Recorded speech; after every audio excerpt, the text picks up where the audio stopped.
Bueno, muy buenos días a todos. Espero que tengan o hayan pasado un excelente.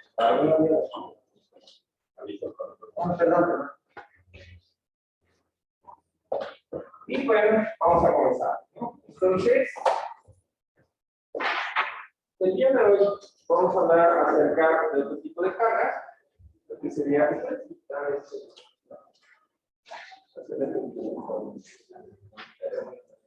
vamos a hablar acerca de las cargas de temperatura, en general, los diferentes tipos de cargas de temperatura. Y más que todo, vamos a puntualizar cómo nos afecta en nuestro sistema este tipo de cargas. ¿Listo? Entonces, cuando nosotros estábamos por ahí en mecánica de materiales, generalmente en estática, hablamos un poco, sabíamos, o mejor dicho, analizábamos que la temperatura producía en las estructuras un fenómeno que podía ser relacionado al alargamiento de los sistemas o al acortamiento de los elementos, ¿verdad? Entonces, ¿cómo calculábamos en mecánica de materiales estos fenómenos? ¿Quién recuerda?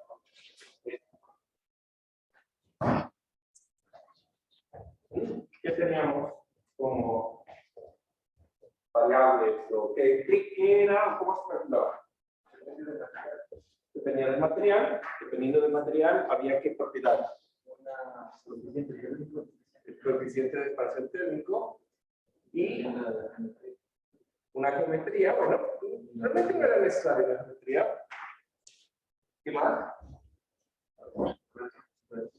La variación de la temperatura, ¿no? Entonces, literal, en fuentes se van a considerar estos mismos fenómenos, ¿sí? Nosotros vamos a tener que la temperatura uniforme de su U, ¿sí? Nosotros lo vamos a analizar cuando nosotros estamos analizando el puente en condiciones de equilibrio térmico. ¿Ya? ¿Qué era el equilibrio térmico? Eso se mira en química, en el colegio. ¿Qué es el fenómeno de equilibrio térmico? Exacto, transferencia de calor. Esa es la palabra, ¿no? Entonces, ¿por qué se les enfría el café?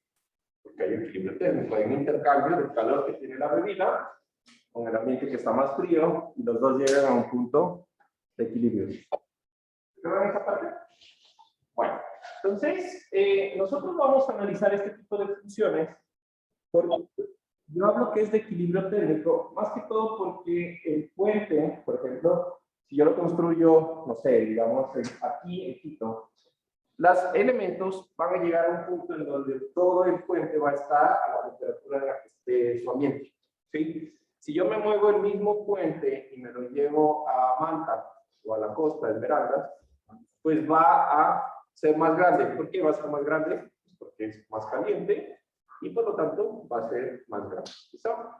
Si yo tengo el puente a las 5 de la mañana en el mismo sitio, salud, y después analizo el puente al mediodía, ¿sí? Entonces va a haber un montón de horas en donde los elementos del puente van a alcanzar el equilibrio térmico y por lo tanto toda la estructura se va a hacer o más grande o más pequeña en funciones. ¿Listo? Entonces, ¿cómo se calcula? Pues nada más va a ser que la deformación que se produce en el puente, igual que en mecánica de materiales, lo que nosotros calculamos es una deformación unitaria. ¿Listo? Eso es lo que nosotros calculamos, epsilon sub tu. ¿Sí? Por lo tanto, no necesitamos mucho o sea, no necesitamos saber la sección transversal, porque puede ser un elemento muy grande o puede ser un fideo. Lo que necesitamos es la longitud del elemento para poder saber cuánto de esa longitud se va a aumentar o se va a disminuir, ¿no? Entonces, recordando un poco lo de mecánica de materiales, el equilibrio térmico pues va a ser un coeficiente alfa, que es el coeficiente de expansión térmica, que lo va a dar el material, y el delta de temperatura. Este delta de temperatura pues va a ser la temperatura en la cual se hace la medición de la longitud inicial, ¿sí? Y la temperatura a la cual ese elemento se traslada, ¿no es verdad? O sea, si yo cojo y corto aquí una barra de acero a la temperatura que estemos, no sé, será que 15 grados, ¿no? ¿Cuánto será? Más o menos 20 grados, y la corto aquí y mido 1 metro, pues cuando me lo lleve a Manta, ya va a subir de temperatura y ya no va a venir 1 metro, ¿sí? Y ahí va el incremento o la disminución. En este caso, la variación de la temperatura se calcula como la temperatura final menos la temperatura inicial, teniendo en cuenta de que si la temperatura final es menor a la inicial, o sea, lo corto aquí y me lo llevo a Papayacta, ¿no? Pues va a ser negativo, eso me produce una deformación unitaria negativa y esto es un acortamiento. ¿Listo? Entonces, de aquí realmente no hay nada muy interesante, esto es más que todo estática y mecánica de materiales, en donde si yo quiero saber cuánto es lo que está larga, pues voy a sumarle a la longitud que tiene la variación de la deformación unitaria. Aquí está la ecuación hecha pues una factorizada, pero no es nada más grande que eso. ¿Listo? ¿Para qué nos sirve esto? Generalmente lo que nosotros queremos saber es para el cálculo de las conexiones. Entonces aquí va a hacer algo muy importante de que yo necesito calcular esa variación del equilibrio térmico, más que todo porque nuestros puentes pueden ser de dos tipos, ¿no? O pueden ser de continuos o pueden ser hechos con luces simplemente apoyadas. ¿Listo?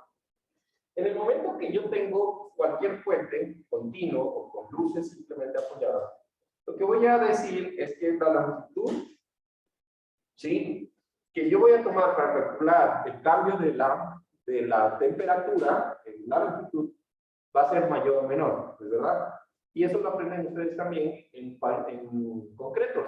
Por ejemplo, cuando ustedes van a fundir, digamos, todo un piso de concreto, yo no puedo coger y hacer una fundición de toda una planta en hormigón, porque pues cuando el concreto se contraiga por el efecto térmico, pues se me va a agrietar, ¿no es verdad? Entonces, ¿yo qué tengo que hacer? Voy a hacer losas. Generalmente se funden como, hagan de cuenta, un tablero de ajedrez. Lo blanco, blanco, blanco, y después completo con negro, negro, negro, para que no exista ese problema. Cuando son luces grandes, ¿no? Cuando son losas grandes. ¿Se han dado cuenta en el parqueadero del paseo? Que hay como unas marcas que les ha puesto, unos cortes. Es para evitar pues, eso es un área supremamente grande de parqueaderos. En donde, pues, haciendo esas marcas, yo limito la longitud del panel que se va a contraer, por lo tanto, la deformación. ¿Listo? Esa es una forma de controlar ese tipo de cosas, ¿no? En este caso, lo que nosotros vamos a tener es que encontrar la distancia entre puntos fijos, ¿sí? O la distancia entre luces, más que todo, teniendo en cuenta que, por ejemplo, si yo tengo aquí un puente simple que tiene dos luces, ¿estamos de acuerdo que está? Dos luces, ¿no? Pero que es continuo. Entonces, la deformación del puente va a ser calculada para toda la longitud L entre estribos, y por lo tanto, la mitad voy a subirla que ocurre entre puntos fijos. ¿Qué es un punto fijo? Es el punto de donde no se va a recortar o alargar el elemento, ¿sí? Entonces, si ustedes imaginan aquí, pues en este extremo se recorta, en este extremo se recorta, el puente tiene esa deformación. ¿Listo? Ese sería nuestro punto. Ahora, ¿qué pasa si yo tengo un puente que en vez de ser de luces continuas, tengo un puente que está hecho con luces simplemente apoyadas? Simplemente apoyadas. Entonces, cuando yo tengo luces simplemente apoyadas, ahí está marcado con negro lo que sería una luz y con azul lo que sería la siguiente luz. Y entonces aquí el punto fijo prácticamente no existe y los dos lados se va a recortar el puente, ¿sí? En el momento que se recorta, esta parte es súper importante porque el acortamiento puede producir que las vigas del puente pierdan apoyo y caigan, ¿sí? Ahora, eso se debe chequear, se debe controlar que la deformación del puente producida por la temperatura más el fenómeno del preesfuerzo, por ejemplo, puentes que son preesforzados, que también genera una carga de compresión, por lo tanto una deformación, un acortamiento, más lo que sería el movimiento de, o el posible sismo que vamos a tener de diseño, pues no supere la distancia que tiene de apoyo las vigas, de tal forma que, por más que se recorra o mueva, pues el puente no caiga, que ha ocurrido, ¿no? Entonces, si ha ocurrido, ocurre muy frecuente, más frecuente de lo que debería ocurrir, de que los puentes que son simplemente apoyados pierden el apoyo y caen, ¿no? Entonces, ¿preguntas acerca de esto?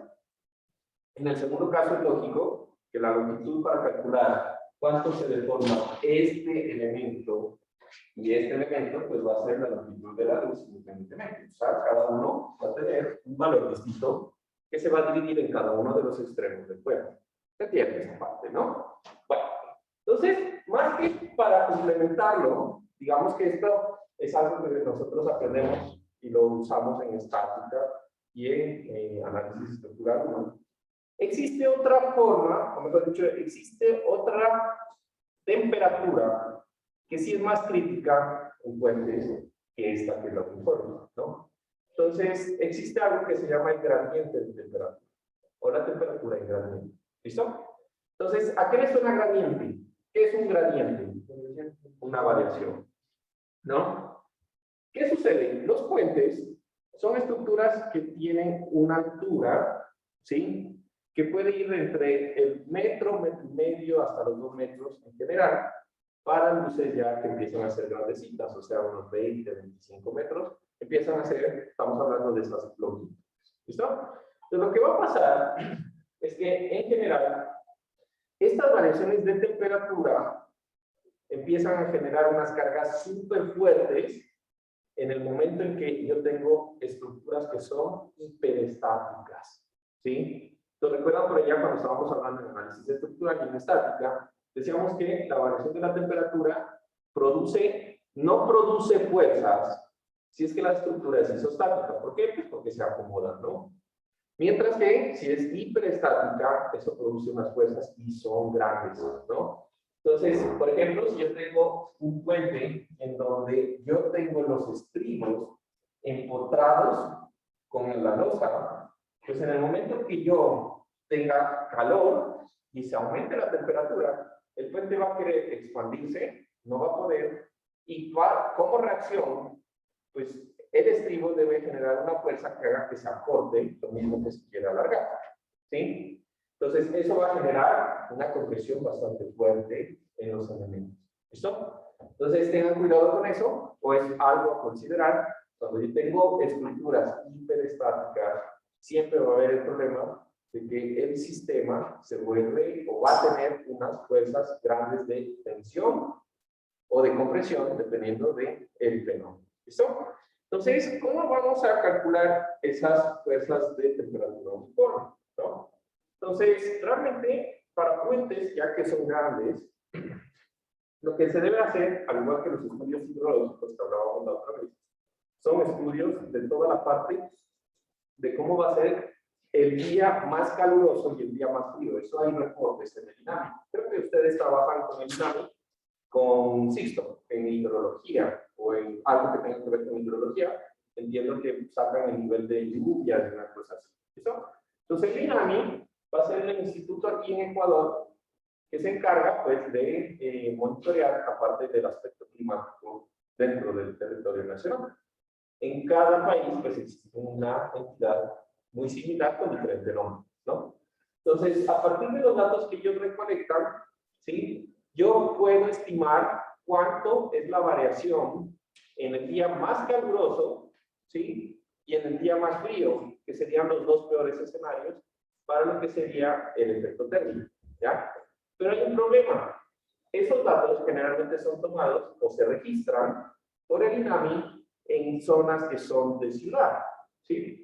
Y los puentes no todos son de ciudad, ¿no? Entonces, en el momento en que el puente ya no hace parte del casco urbano de alguna ciudad o municipio, aquí, sí, municipio, el problema empieza a ser grande, más que todo porque yo debería tener un registro de esos valores, ¿sí? Entonces, como no en todos sitios nosotros tenemos eso, cada entidad, en general, por ejemplo,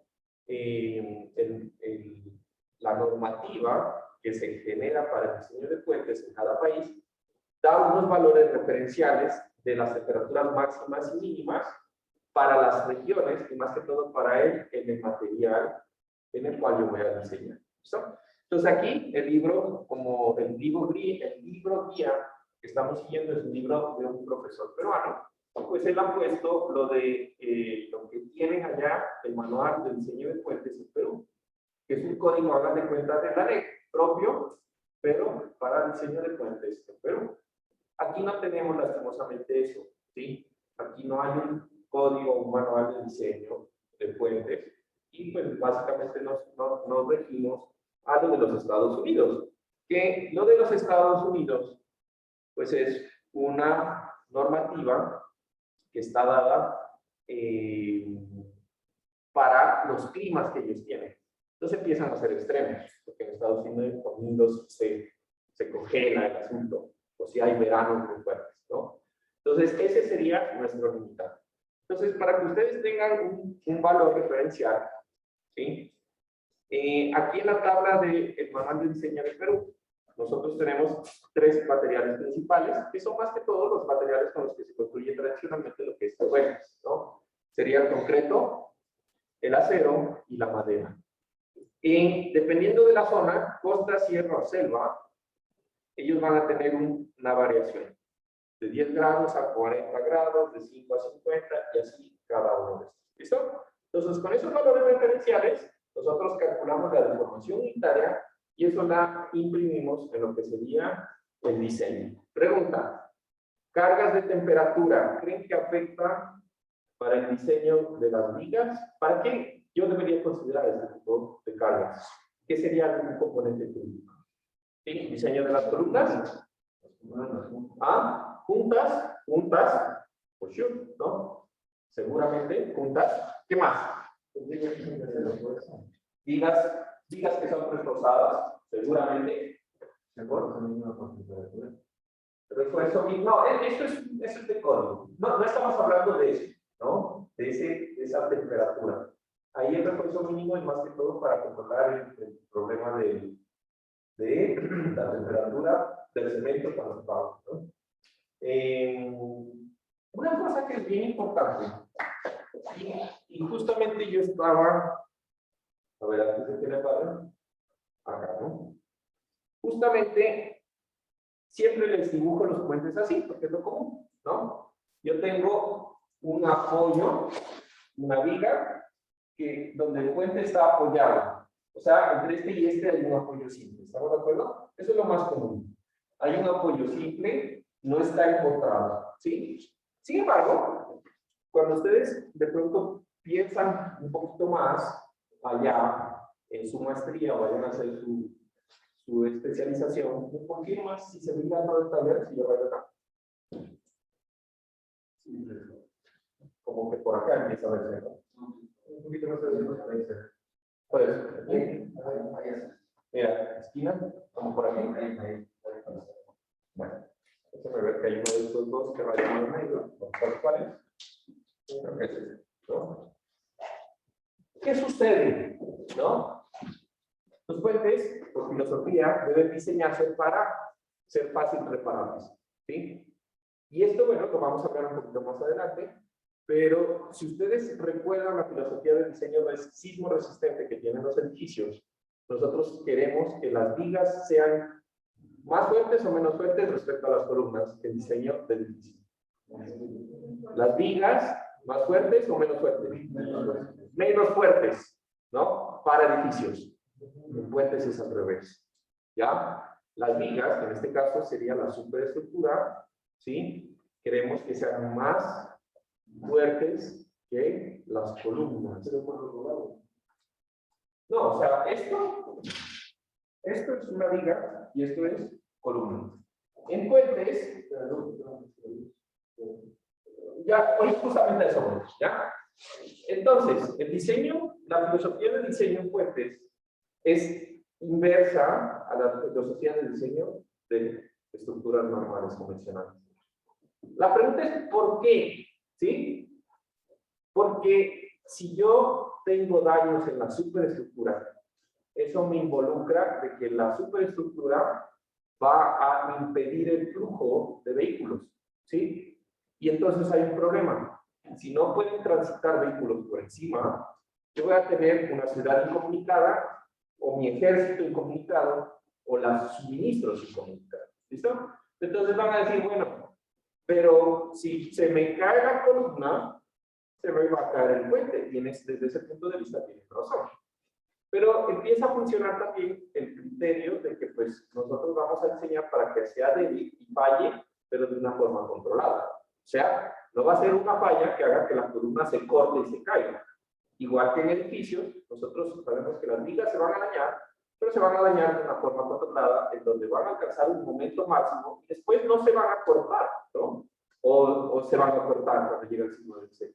No. Entonces, igual en puentes va a ocurrir eso, ¿ya? Entonces, hay un fenómeno importante, y es que existen puentes que es más fácil reparar la parte crítica de la columna, haciendo que la parte resistente sea arriba y no abajo, en la columna, ¿ya? Y les voy a explicar un poco el concepto. Entonces, resulta que hay puentes en donde el apoyo es completamente monolítico. ¿Listo? Entonces, la columna queda con un apoyo monolítico con la viga, a través de lo que yo planteo ahí, que es un simple apoyo. ¿Estamos? Y la parte simplemente apoyada va a estar ubicada en la parte de abajo. O sea, aquí la cimentación es algo así. Entonces se le pone un elemento súper especial para que transmita cortando. ¿Se entiende? O sea, la cimentación no transmite momento, no es empotrado en la base del puente, sino que está empotrado arriba, en la parte superior. Chévere, ¿no? Entonces, ¿qué es lo que pasa o por qué se elige este tipo de estructuras? ¿No? Porque generalmente la cimentación está enterrada. Y si yo quiero, pues, reparar algo, a mí me va a tocar desenterrar la cimentación para poder hacer la reparación, porque en la parte del empotramiento, como es el caso que dibuja allá, es donde ocurre el máximo momento, porque arriba está simplemente apoyado, no hay momento, no se daña arriba en la columna. ¿Sí? Entonces, como yo quiero hacer eso, lo que voy a tener es el daño concentrado acá, en el punto más débil, que va a ser pues, la columna. La rigidez de la superestructura respecto a la rigidez de la columna es muchísimo más grande. Lo que va a pasar es que se va a dañar la columna. En ese caso, pues aunque esté en el aire, es más fácil revisar algo, porque yo puedo sacar andamios del mismo puente y hacer las reparaciones hacia abajo. Es mucho más sencillo que reparar. Imagínense un puente que esta columna sea de, no sé, 100 metros. Toca meterse en el barranco, ¿no? Llevar material, llevar máquinas. Mucho más difícil que yo irme por encima del puente y reparar en la parte que toca eso. ¿Listo? Ahora, este tipo de cosas tienen un problema. Y es que cuando estamos hablando de la temperatura, en el momento en que esta columna se acorta, ¿sí?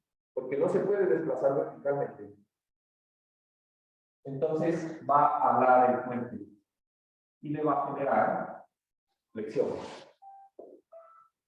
¿Listo? Entonces, ese es un problema. La temperatura uniforme en la columna va a hacer que la columna empiece a tensionar el puente y genera problemas de tensión. Y si se empieza a alargar, pues lo va a empezar a empujar. ¿Listo? ¿Se entiende?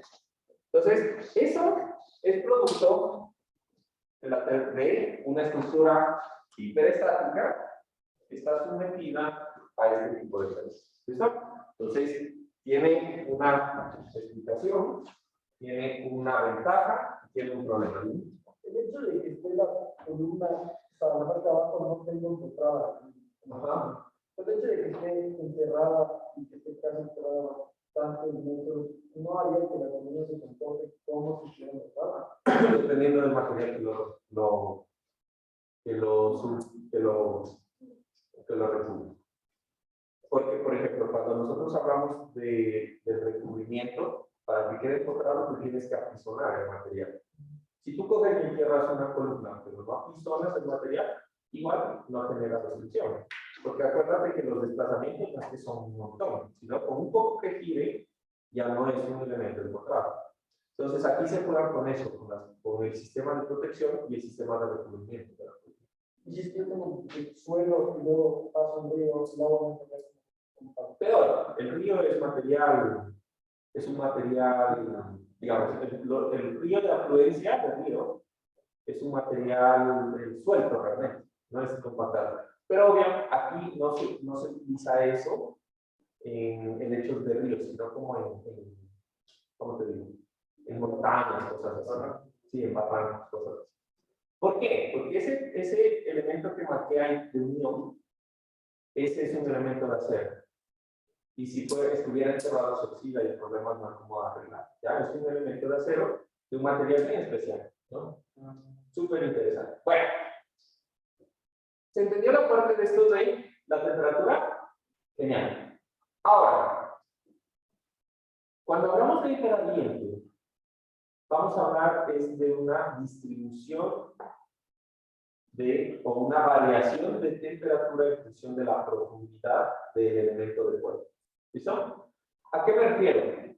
Entonces, ¿no les ha pasado que ustedes cogen, típico, meten la sopa al microondas, le ponen 30 segundos y arriba queda caliente y abajo por dentro queda frío? Seguro, todos, ¿no? Porque nos da pereza mezclar y volverlo a meter y nos la comemos yo. Así la verdad es, ¿no? Entonces, ¿por qué se da eso? ¿Sí? Porque obviamente las microondas son un efecto externo, ¿verdad? Que calienta la superficie, pero que no alcanza a penetrar dentro de lo que es el líquido. ¿Ya? Con esa misma analogía, ustedes pueden pensar los rayos del sol. ¿Sí? Los rayos del sol lo que van a hacer es que van a calentar la parte superior del puente, que es la losa, que es un área grande realmente. Es una área bastante grande, porque estamos hablando que el puente más pequeño tranquilamente puede tener unos 8 metros de ancho, ¿sí? Para 2 carriles, ¿no? Entonces, tranquilamente, para uno de 4 carriles, tranquilamente podemos estar superando los 20 metros fácil, ¿no? Entonces, es un área que está con pavimento que es un elemento, un material negro, ¿no? Que absorbe un montón de calor, o concreto, muy raro, realmente generalmente se ocurre con pavimento. Por lo tanto, lo que va a pasar es que la parte superior del puente siempre va a tener una temperatura bastante grande. ¿Listo? ¿Qué pasa con la temperatura, en este caso, del puente? Va a existir una variación desde la parte superior que va a ser diferente a lo largo de la profundidad del puente, ¿no? Entonces, ¿qué va a estar más caliente? La parte superior del puente, y la parte inferior va a estar mucho más fría. ¿Listo? Ahora, ¿qué hacemos con eso? ¿O qué pasa con eso? Sucede que eso va a generar un gradiente de temperatura. A ver, ¿he visto esto? Sí, en teoría debería estar a menos que no se haya actualizado. Ah, no,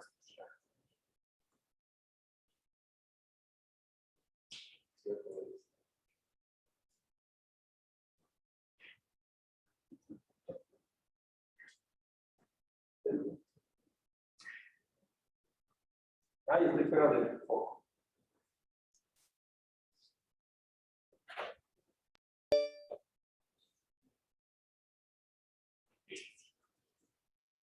Entonces, los gradientes de temperatura. La temperatura uniforme de su y el gradiente de temperatura va a ser prácticamente los dos fenómenos que consideran el astro que suceden en un puente. ¿Ya? Lo que sucede cuando yo tengo un gradiente de temperatura es que va a existir un alargamiento en las fibras superiores del puente. Entonces, imagínense que esto sea un puente visto de perfil. Entonces, yo tengo el ancho del voladizo, tengo la profundidad de la losa del puente. ¿Sí? ¿Se entiende? Ya. Entonces, voy a decir que esto es una viga y por lo tanto tiene un eje neutro. ¿Estamos? En el momento que tiene un eje neutro, yo voy a marcar dos puntos. El punto A, que es un punto en la parte superior del puente, y un punto B en la parte inferior del puente. ¿Listo? Pues obviamente, ¿sí? Por sentido común, sabemos que el punto A, si el puente está expuesto al sol, pues se va a calentar mucho más que el punto B. Punto. ¿Sí? Desde ese punto de vista, la temperatura va a producir un ¿qué? Alargamiento, ¿no? Del punto, de las fibras que están en el punto A.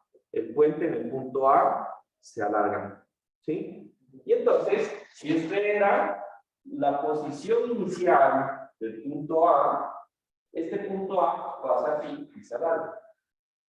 ¿Listo? Lo que sea cualquier valor. Aquí me estoy esquemáticamente hablando de que el punto A pasa al punto A'. ¿Listo? El punto B no quiere decir que se va a enfriar. ¿Estamos de acuerdo? Lo que estoy diciendo es que el punto B se va a calentar, pero no tanto. Y en el momento que se calienta, no tanto, va a pasar el punto B a un punto B' que tiene una menor longitud que el punto A'. ¿Sí?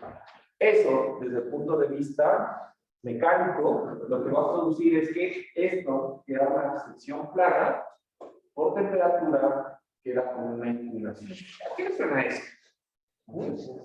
¿Ah? Lección. La cara plana deja de estar plana y empieza a tener una curvatura. ¿Sí? Los gradientes de temperatura lo que producen es una curvatura. ¿Sí? No es que produce un momento, ¿ya? Realmente lo que ocurre es que existe un cambio en la deformación unitaria de los dos puntos A y B, y por lo tanto, ese cambio hace que las caras se giren, que es lo mismo, o sea, que es lo mismo que produciría un momento dentro del sistema. ¿Listo? ¿Ah? Dependiendo. Produce flexión. ¿Sí? ¿Por qué? Porque la fricción prácticamente es una curvatura, ¿me entiendes? Pero nosotros lo hemos analizado al revés siempre. Un momento produce una curvatura, ¿ya? Como respuesta a un momento aplicado existe una respuesta en curvatura. Acá es al revés. Existe una curvatura y eso lo que produce es un momento, ¿ya? Que es al revés. Entonces, es algo difícil de analizar. Desde el punto de vista de análisis estructural, esa parte, creo que a ustedes ya no les esa parte. Antes, en algún curso, les enseñé cómo calcular ese análisis estructural, pero en SAP sí se puede analizar cómo se aplica una curvatura a algún elemento. Y por ahí, cuando les toca aplicarlo, van a ir a asignar, frame, y se llama una temperatura, y ahí van a encontrar los dos puntos, temperatura uniforme y gradiente. En el gradiente les va a pedir en la curvatura a la cual tienen que aplicarle a la viga, ¿no?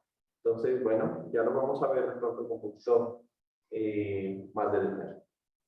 Sí, o sea, me acuerdo que en análisis simultáneo de los materiales de identificación que presentábamos por este tema de elementos de metales. No se producen esfuerzos, sino que querían calcular, por ejemplo, el esfuerzo que debemos aplicar para que no se deforme. En este caso, igual deberíamos, por ejemplo, diseñar el refuerzo para que no se deforme por la curvatura, porque ya tenemos ahí un esfuerzo que calcular. Con la deformación sacamos un esfuerzo equivalente, que es el esfuerzo que debería soportar dentro de una varilla, dentro de la vida, para que no alcance la curvatura. O sea, tú estás hablando de que quieres reforzar para que no se produzca la curvatura. Ya. El concepto más que todo de esto de la temperatura es controlarlo mediante un momento equivalente que produciría una curvatura igual. Entonces debemos tener ese momento equivalente externo. Que sería como un momento equivalente externo. Para que se compense y que no se deforme, que ocasione los esfuerzos que contrarresten las deformaciones de la temperatura. No, porque no lo quieres, verás. Cuando tú diseñas el elemento de viga, ¿sí? Yo entiendo lo que tú quieres decir. Quieres es contrarrestar el fenómeno. No, en la filosofía del diseño en puentes es adicional al peso propio que produce momento y adicional a la carga viva que produce momento y a la carga vehicular que produce momento, tú vas a diseñar vas a diseñar para el momento que produce esta temperatura. O sea, que se va a sumar el momento, ¿sí? Y por lo tanto vas a tener un momento más grande y vas a poner más cero para soportar la suma de los tres, de todos los momentos aplicados en el sistema. Esa es la filosofía de diseño en puentes. Como una carga equivalente que se añade a otro carga. Exacto. Como una carga equivalente que se añada al fenómeno de la fricción sobre la viga. ¿Listo? ¿Listo? Ahora, una cosa interesante es, si yo cojo y veo el eje neutro de mi sistema, y yo intercepto la línea que se forma por el gradiente de la cara que se curva en la temperatura, yo voy a encontrar que en ese punto, si yo trazo una línea vertical paralela a la cara inicial plana de la sección, voy a tener el esquema que nosotros mirábamos en hormigón, ¿sí o no? Un esquema de deformaciones unitarias respecto al eje neutro, en donde en el eje neutro estamos asumiendo que la fibra no se alargó ni se comprimió, que es mentira, ¿estamos de acuerdo? En hormigón sí ocurre eso, porque es fricción, ¿no? Aquí lo que estamos haciendo es una equivalencia. Entonces, estamos diciendo que respecto a este punto, y este punto es este punto medio, ¿sí? Y punto. Pero sí se movió. Fíjense que sí hay desplazamiento en esa fibra, ¿sí? Bueno, respecto a ese punto, yo voy a calcular el ángulo que se forma con esta vertical y la posición final producida por la temperatura. Ese ángulo es, si ustedes recuerdan, de estática, de mecánica de materiales y de análisis estructural, ese ángulo es la famosa curvatura. ¿Ya? Entonces, ahorita cuando estábamos discutiendo con Nico, pues, bueno, charlando, yo no sé, es una palabra como que dice el pelear, ¿no? Donde estamos charlando con Nico ahorita, hablábamos del momento. Entonces la pregunta es cómo yo calculo el momento que le voy a adicionar a los otros efectos, ¿no? Pues fácil, porque yo sé que para un elemento elástico, y esta es una ecuación de análisis estructural, ¿no? Estuvieron conmigo y se patalean con esto. Seguro que su profesor también, si no vieron conmigo, nosotros sabemos que la relación entre el momento y el eco, que es la rigidez a fricción, es igual a curvatura. Esta es la que ustedes calculan acá, y teniendo el E y el I, que son propiedades del material de la sección, saben cuál es el momento equivalente que deberían aplicar. Punto. Sencillo, ¿no? ¿Parece? ¿Listo? Obviamente, ahí hay un problema. Eso supone que el material es totalmente elástico y la rigidez es elástica también, cosa que no es verdad. Sabemos que en elementos de hormigón, por definición, ¿sí? En el momento en que empiezan a trabajar, ya están trabajando apretados, ¿sí? Entonces, para realmente analizar a profundidad y bien este fenómeno, nosotros tenemos que sacar lo que se llama un diagrama de momento-curvatura, ¿sí? Este diagrama de momento-curvatura, no es esto que les estoy mostrando aquí, por cierto, por si acaso, mejor me devuelvo. Este diagrama de momento-curvatura se hace, ¿sí? Considerando que el material se daña y que la rigidez de la sección va cambiando conforme se va agrietando el hormigón y conforme va fluyendo el acero. ¿Listo? Entonces, cuando llegamos a columnas, yo les dije en el sílabus que les voy a preguntar, ¿hacemos diseño elástico o hacemos diseño basado en desplazamientos? Lo que quieran, ¿no? Si hacemos basado en desplazamientos, les voy a enseñar a sacar esos diagramas de momento curvatura y nos vamos a meter un poquito más allá de lo que sería el alcance del curso de pregrado, considerando ya el daño y cómo se analiza el daño, obviamente de una forma un poco simple, ¿no? Más que todo porque es simple. ¿Listo? Entonces, ¿preguntas acerca del gradiente de temperatura? Interesante, ¿no? Dime. Al momento de diseñar el máximo tiempo de poder, ¿cuál sería la temperatura máxima? La temperatura máxima. Ese es el problema. Nosotros no tenemos un código. Entonces, la temperatura máxima va a depender mucho de lo que te diga el INAVI. Te toca. Lo que hemos podido hacer en Fuentes es coger. El INAVI tiene para los municipios, tiene ciertas estaciones meteorológicas. Entonces, según las estaciones meteorológicas, ahí tienen datos de velocidad del viento, de lluvia, de pues, milímetros de lluvia, tienen temperatura, ¿sí? Algunos datos. Entonces, lo que se hace es buscar una estación que sea cerca al punto, ¿ya? Y de ahí, con tu mejor juicio, porque no hay más. A menos de que quieras gastar un estudio específico de eso. Y realmente son un poquito caros, ¿no? Entonces, por ahora, esas son las herramientas que hay. No hay una ventana, pues, que te diga del gradiente de temperatura, esta es la operación, ¿no?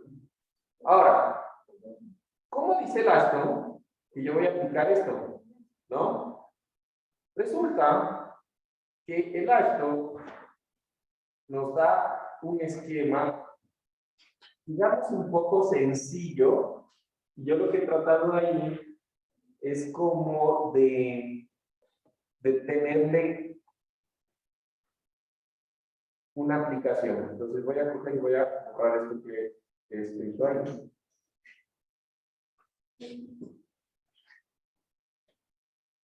Ok.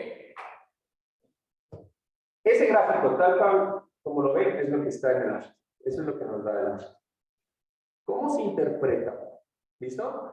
Entonces resulta que la variación de la temperatura, ¿sí? La vamos a aplicar primero en un modelo que considere la sección transversal en 3 dimensiones. O sea, yo tengo que hacer un modelo en donde dibujo físicamente la losa superior, las vigas, si es que es un puente de vigas T, o la losa, eso en 3 dimensiones, ¿ya? Y en eso, en mi modelo de SAP, a ese le voy a aplicar las deformaciones unitarias producidas por una variación de temperatura que es correspondiente a este esquema. ¿Listo? Entonces, en el esquema, yo voy a tener el punto A del ejemplo anterior, la parte superior del puente, ¿sí? Y voy a tener aquí el punto B. Y voy a decir, ¿es una estructura de hormigón o es una estructura de acero? El acero conduce mejor la temperatura, ¿ya? Si es una estructura de hormigón, la que yo voy a hacer, el esquema de variación de temperatura en función de la profundidad de la superestructura va a estar marcada por tres temperaturas. La temperatura T1, la temperatura T2, la temperatura T3. Y unas distancias que van a ser estas que están marcadas aquí y que están en esta tabla de allá. ¿Listo? Entonces, ¿qué quiere decir? Que la parte superior, ahorita aprovechando de que está ahí en la tabla, ¿sí? Aquí me aparece la temperatura T1 y T2 en el manual de fuentes de Perú, ¿sí? Y aquí me va a decir, por ejemplo, la temperatura T1, si es un elemento con 5 centímetros de asfalto, va a ser 35 grados T1 en la parte superior, ¿no? Después va a bajar en una distancia de 10 centímetros a 15 grados, que sería este punto 3 y 2. Y de ahí a una profundidad A, que esa profundidad A está en la norma, ¿sí? Va a bajar a 0 si es hormigón. Lo que quiere decir que de ahí ya baja la temperatura, pues, que sea de temperatura uniforme del sistema. Y de ahí baja, hasta en los últimos 20 centímetros va incrementando el gradiente hasta T3, que es otra temperatura. ¿Se entiende? Si la estructura no es de hormigón, sino que es de acero, de vigas de acero, entonces desde este punto hasta acá se considera una temperatura uniforme igual a la temperatura que está establecida en el suelo. ¿Listo? Entonces es bien complejo, porque supone que usted va a hacer un modelo tridimensional y que le va a aplicar esas temperaturas por medio de deformaciones unitarias. A la larga, el sábado, ustedes pueden decirle asignarme temperatura, pero internamente lo que SAP va a hacer es aplicar una deformación unitaria parcial. ¿Ya? Solo que pues esa sería la forma de analizar. ¿Listo? Entonces, este esquema que yo tenía aquí es considerando que yo tengo, por ejemplo, una viga cajón o un puente de novelas sucesivas, por ejemplo. Yo tengo aquí el voladizo del puente. En esa parte superior, pues tengo lo que es la temperatura T1, bajo hasta la losa inferior, en donde tengo una temperatura T3. Y básicamente, así es como se debería aplicar esa temperatura. Un poco complejo el asunto.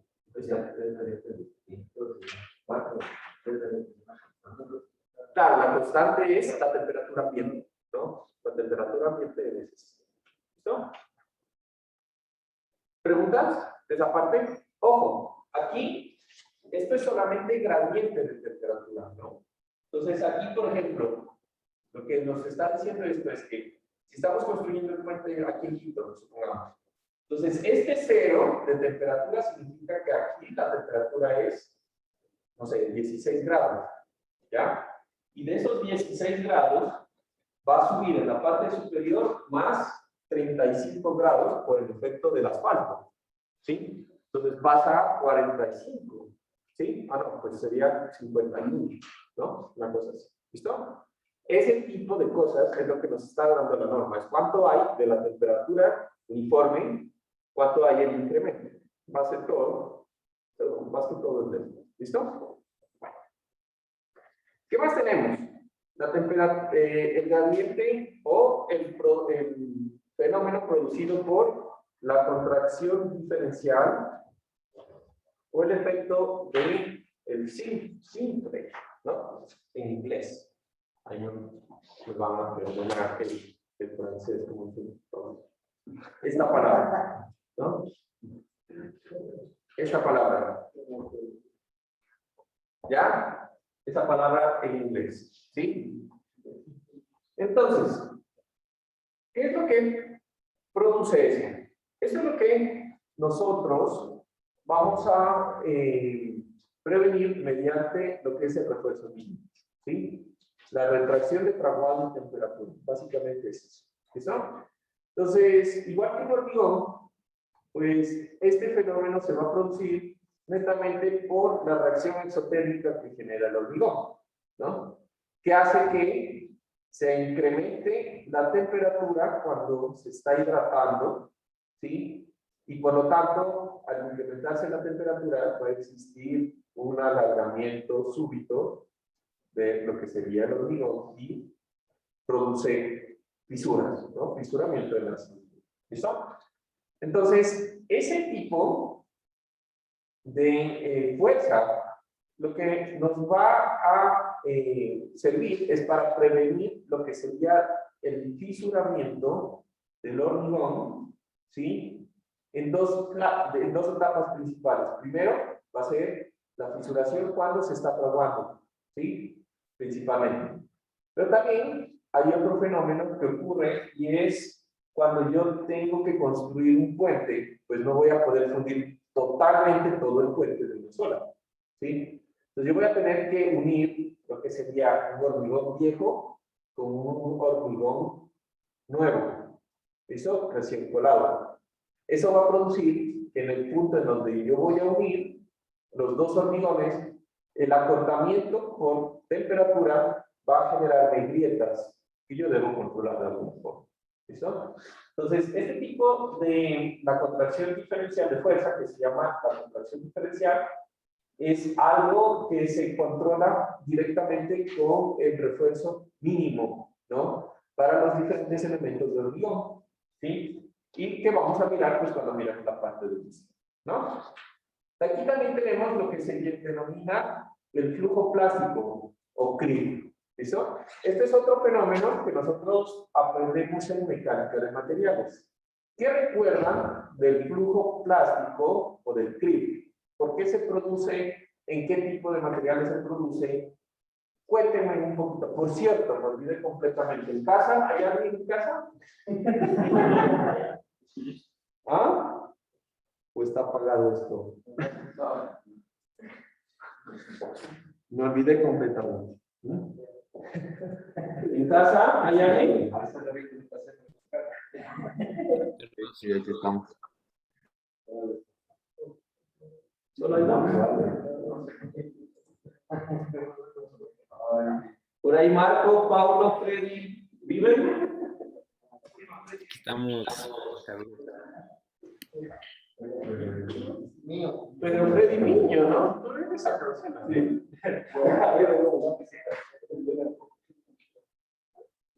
Marco, Polo, por ahí.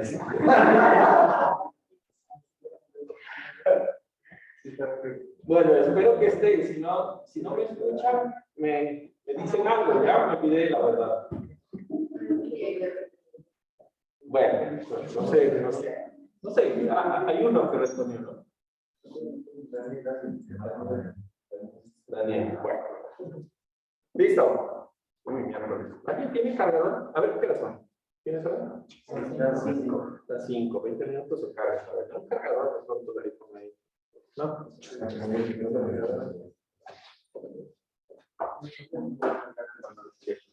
Bueno. Entonces, ¿qué es el CRIP? ¿Qué recuerdas? ¿Qué recuerdas? El CRIP es una deformación que se da con el tiempo, ¿o no? Sí. Es los elementos con su peso propio se siguen deformando con el tiempo, hasta que llega un punto en el que esa deformación se estabiliza.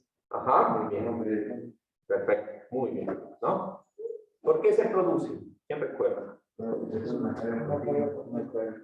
Ya, aplicación de una carga permanente. Permanente es el concepto raro, ¿no? Pero internamente, ¿qué es lo que sucede? Más o menos.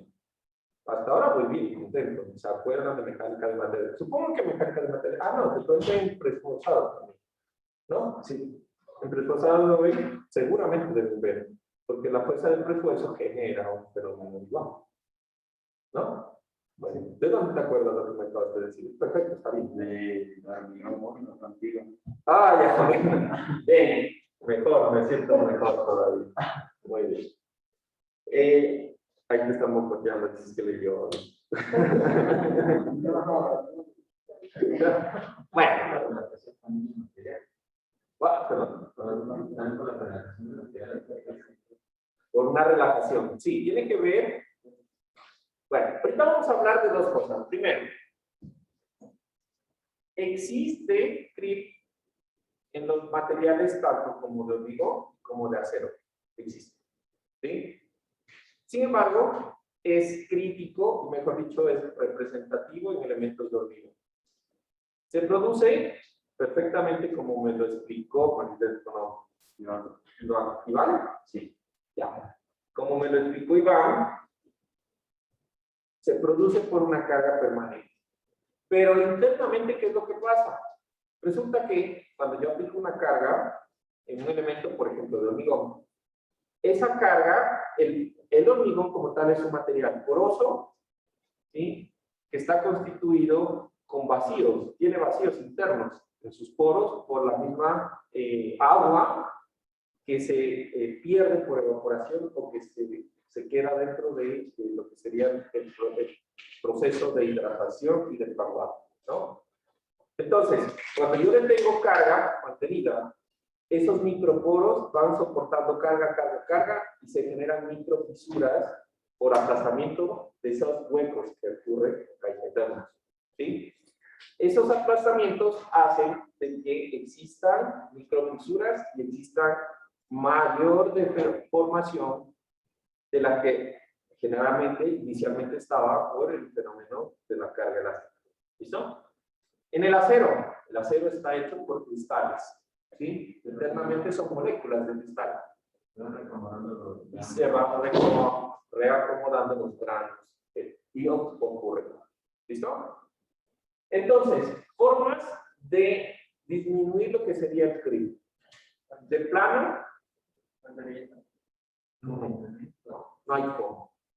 ¿Por qué? O sea, no es por mantenimiento, no. El CRIP es un fenómeno que para ayudar mucho a disminuir el fenómeno del CRIP, lo que podemos colocar es un refuerzo en las zonas de compresión. En hormigón, generalmente lo que ocurre es que la zona de compresión del hormigón es la zona en donde se va a microfisurar más, porque ya tiene de por sí una compresión. Y en el momento en que ocurre eso, lo único que puedo hacer es colocar un refuerzo que me va a ayudar para esto, que sería el refuerzo en la zona de compresión del hormigón. ¿Listo? Ahora, ¿qué es lo que va a producir? ¿No? Entonces, supónganse que nosotros tenemos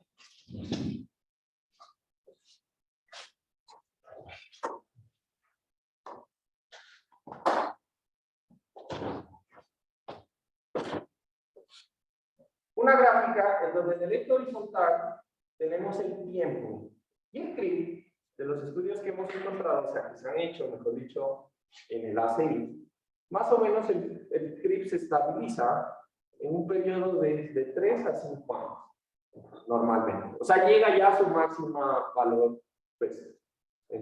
¿Listo? Entonces, en el tiempo cero, o en el año cero, en donde yo construyo la estructura, pues yo voy a tener que en ese año se producen los desplazamientos de la estructura en su etapa de vida inicial. Y continuamente, conforme pasan los años, va a empezar a aumentar debido al fenómeno del CRIP hasta la estabilización. Esta curva no debería terminar.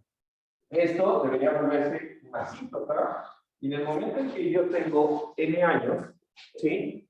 Eso va a volverse o va a tender la curva de deformación a la parte de la cinta. ¿Listo? Sin embargo, ¿qué pasa? Cuando nosotros estudiamos el CRIP, lo que sucede es que si yo pudiera hacer algo, ¿sí? Es quitar la carga permanente. Entonces, si yo cogiera mi puente y de alguna forma le quitara el peso propio, que no es posible, lo que va a pasar es que, en teoría, esta deformación inicial elástica se recuperaría en un elemento que sea elástico. Y me quedaría solamente la deformación por clic. ¿Listo? Básicamente, eso es el PI. ¿Ya? Ahora, en un sentido real, yo no voy a poder quitar nunca el peso propio de la estructura. Eso es ilógico, ¿no? ¿Sí? Quitamos el peso propio, nos quedamos con la deformación por clic. Sí, en teoría. En teoría, si fuera un elemento elástico. O sea, No se pierde el clic y solo nos quedamos con el elástico. No. La elástica es la que, en teoría, se recupera, porque el elemento es elástico. Pero la deformación por clic queda, porque esa es la que se produce por la microfisuración. ¿Listo? Bueno.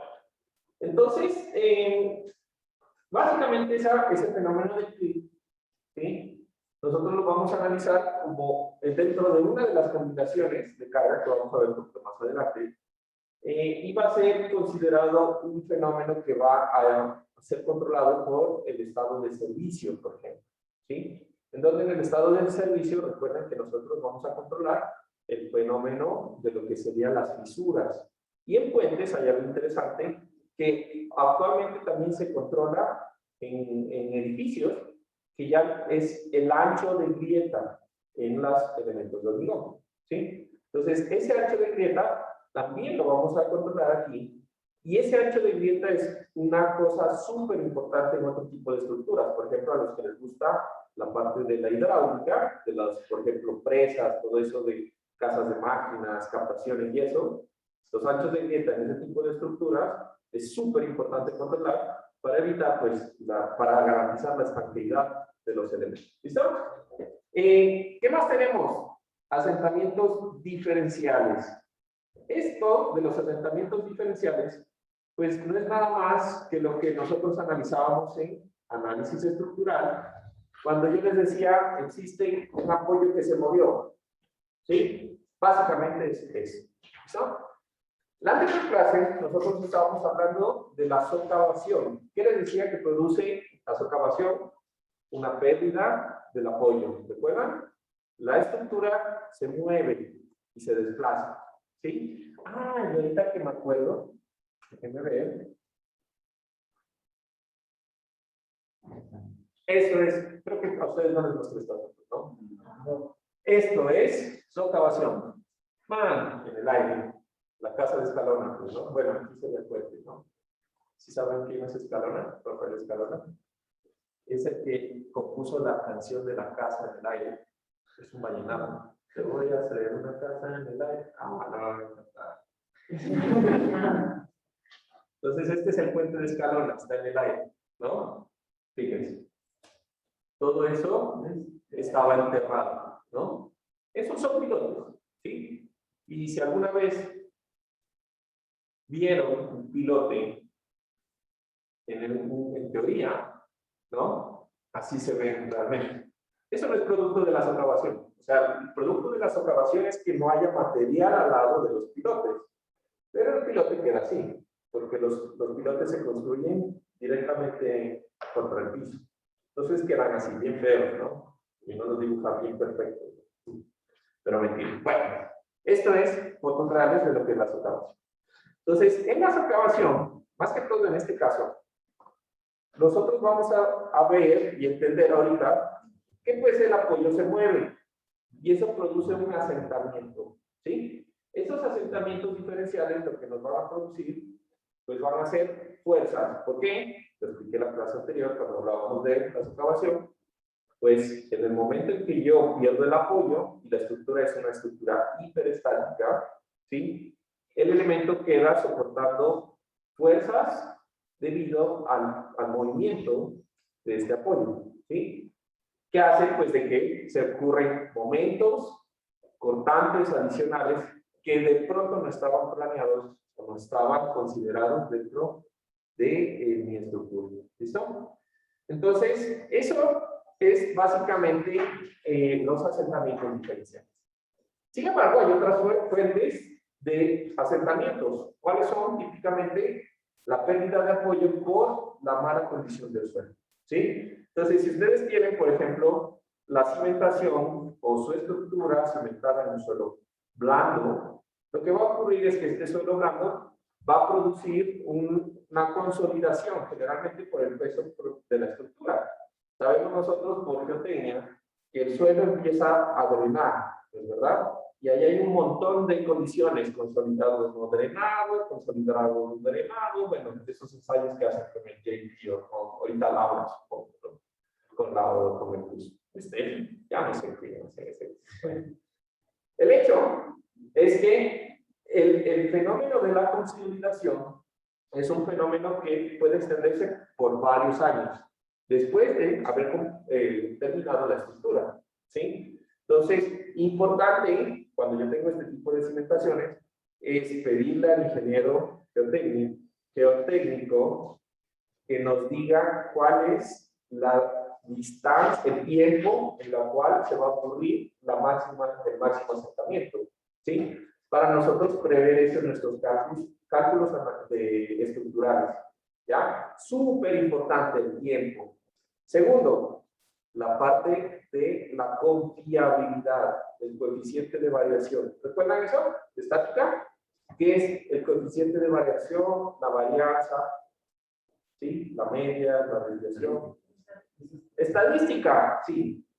En ingeniería, nosotros debemos ser estadistas. Y les voy a explicar por qué. Y eso es parte como para que lo tengan en cuenta, ¿no? Yo cojo y les pongo aquí un ejercicio, les digo, calcúleme la definición de esta viga, en donde el módulo de elasticidad es 200, la relación de Poisson es 0.12 y la carga es 10, ¿no? ¿Eso es verdad? ¿Ah? Que el módulo de la elasticidad sea exactamente 200, que la carga sea exactamente 10, ¿eso? ¿Por qué hacemos análisis deterministas? Se entiende que es el concepto en estadística de determinista, ¿sí? Si nuestro problema es variable, ¿sí? Entonces, por ahí, si les interesa o les llama la atención lo que estoy hablando, pregúntenle al JP, que es un análisis de confianza, de confiabilidad, ¿ya? Y para hacerlo resumido, básicamente un análisis de confiabilidad es que yo voy a analizar la estructura, ¿sí? Con un montón de variables que tienen una media y una desviación estándar. Por ejemplo, los materiales, primero. Segundo, las cargas. Y hago un montón de análisis y saco es la confianza de que esa estructura va a funcionar bien. Le pregunto, ¿no? Ahora, aunque eso se puede utilizar para análisis estructural, es mandatorio, es obligatorio para análisis reales de suelo. Si usted es un ingeniero geotecnista, le dice que la capacidad de carga del suelo es 20 toneladas y punto. No. 20 toneladas es donde él cogió y hizo el hueso, ¿no? Pero un metro más allá puede ser 5, tranquilamente, ¿no? Entonces, eso debería darle a usted la media, que es 20, y una desviación estándar de alguna cosa, y con eso usted hace un análisis. ¿Listo? Si es un análisis ya importante. ¿Listo? Bueno, entonces, en este caso, digamos que esto de los asentamientos diferenciales es algo que va a depender mucho del tipo de puente, del suelo, ¿sí? Y qué es lo que esté cruzando el puente, si está cruzando algún flujo de agua. ¿Listo? De ahí tenemos lo que serían las fuerzas de post pensado. Si ustedes tienen un curso entero, donde con Fernando calculan todas esas fuerzas, ¿no? La fuerza de fricción, que la fuerza de que la anclaje se mueve, ya no me acuerdo cómo se llama, ¿no? Ustedes deben saberlo más. Las pérdidas porque el cable tiene clip, ¿no? Porque el cable se alarga y entonces la tensión en el cable se pierde. Me dijeron que algunos de ustedes ya están viendo, ahorita pues pensado. Seguro que ya más o menos tienen idea de lo que les estoy hablando, ¿no? Y un montón de variables. Post-tensado es básicamente el curso de cómo una fuerza aplicada en un cable se pierde. Eso es la clase de post-tensado. ¿Listo? Entonces, esas fuerzas de post-tensado, ¿sí? La parte importante es lo que producen las fuerzas, ¿no? Entonces, en el momento en que yo aplico una fuerza de post-tensionamiento o pretensionamiento, lo que va a ocurrir es que el material va a empezar a soportar momentos adicionales a los que pues soportaría por las cargas, ¿sí? Y esto es algo que yo quiero, pero que debo controlar, ¿ya? Desde el punto de vista del análisis estructural, el fenómeno del post-tensado es un fenómeno bastante complejo de analizar, más que todo porque no se puede directamente analizar como un momento, aunque el post-tensionamiento produce un momento, porque el cable está viajando con una excentricidad respecto al eje neutro de la viga, internamente no es equivalente y el análisis estructural es un poquito complejo en esa parte, en la parte del post-tensionamiento. ¿Listo? Entonces, dentro de las fuerzas que nosotros vamos a querer determinar, van a ser las compresiones que ocurren en nuestro elemento de viga, ¿sí? Nosotros vamos a tener un elemento de viga que va a estar soportando unas fuerzas de compresión bien grandes, ¿no? Vamos a tener que controlar esas fuerzas de post-tensionado por las deflexiones, ¿no? Porque nosotros inducimos un post-tensionado para disminuir una deflexión y eso lo que me va a generar es pues un fenómeno en donde voy a tener una menor deflexión en mis elementos, etc. ¿Listo? Entonces, básicamente esa parte. Ya para terminar, vamos a hablar un poco de lo que sería el método de diseño LRFD para puentes. Entonces, si ustedes se meten a el AASHTO, ¿sí? En la página del AASHTO, se van a dar cuenta de que el AASHTO tiene o rige lo que sería diseño de puentes, carreteras, revisión y mantenimiento de carreteras, revisión y mantenimiento de puentes y túneles en Estados Unidos, ¿no? Todo lo que tiene que ver con viabilidad, perdón, viabilidad, ¿no? Entonces, por cierto, les tengo una buena noticia, parece, me imagino que no han conseguido la novena versión, ¿no? Del AASHTO, ¿no? Bueno, parece, ahí la estoy gestionando, porque yo tampoco la verdad, no la he podido comprar la licencia, pero la estamos gestionando para ver si la biblioteca la compra, para poderla tener, ¿no? Solo que sí es bien caro esa pendejada. Solo para un libro cuesta $700. En PDF, en físico cuesta $900, ¿no? Es una exorbitante. ¿Listo? Pero bueno, ojalá lo consigamos, lo podamos comprar. Bueno, ¿por qué iba con esto? Resulta que puentes se pueden diseñar de dos formas. Por el método ASD, que es lo que se hacía antes, es un método en donde yo tenía factores de seguridad para el diseño, y el método LRFD, que ya no es nuevo, ya es más viejo que yo, debe tener más o menos unos 50 años, tal vez, ¿sí? Pero que se considera el moderno, el último metodología de diseño, ¿no? Para códigos, ¿sí? Para que tengan una idea, el problema de los códigos es que los códigos son tan atrasados que nosotros estamos aplicando tecnología de hace, que se investigó y que salieron en los journals hace 50 años, actualmente se están apenas implementando en los códigos, ¿no? Estamos bien atrasados. Ahorita ya no se diseña por fuerzas, sino que se diseña por colapso, ¿no? Que es otro concepto totalmente diferente, ¿no? Pero bueno, sigamos con lo que dice la norma. En la norma LRFD, ¿quién recuerda que es LRFD?